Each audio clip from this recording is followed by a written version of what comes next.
అందరికీ నమస్కారం అండి. Welcome to Astro Today. ఈరోజు క్విక్ టాపిక్ వచ్చేసి మనలో చాలామంది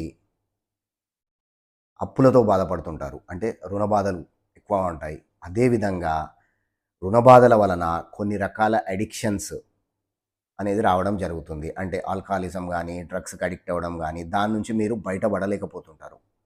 అదేవిధంగా మీ అప్పులు అనేటివి ఎక్కువవుతుంటాయి. సో, ఈ విధమైన పరిణామాలు మీ జీవితంలో ఉంటే దానికి ఒక ముఖ్యమైన రెమెడీ ఏంటి అనంటే ప్రతి శనివారము లేదా మంగళవారం రోజున మీకు దగ్గరలో ఉన్నటువంటి ఒక మంచినీటి సరస్సు, లేక్ దగ్గరికి గానీ, నది దగ్గరికి గానీ పోయి, అక్కడ చేపలు అమ్మేవాడి దగ్గర ఒక 2 బతికి ఉన్న కొర్రమీను పిల్లలను తీసుకొని వాటిని ఆ నదిలోకి వదిలేసేయండి. ఈ విధంగా ఒక 11 వారాలు అంటే 11 మంగళవారాలు గానీ, 11 శనివారాలు గానీ చేయండి.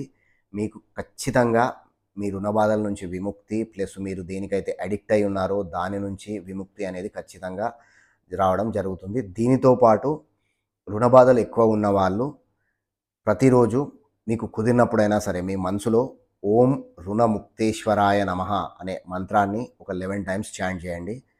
మీరు 11 వీక్స్ చేయండి. దీని తర్వాత మీకు రిజల్ట్స్ అనేటివి ఉంటాయో లేవో అనేది మా కమెంట్స్‌లో మెన్షన్ చేయండి. సో ఈ రోజుకొచ్చేసి ఇది క్విక్ ప్రెడిక్షన్ అండి. Thank you so much for watching my video.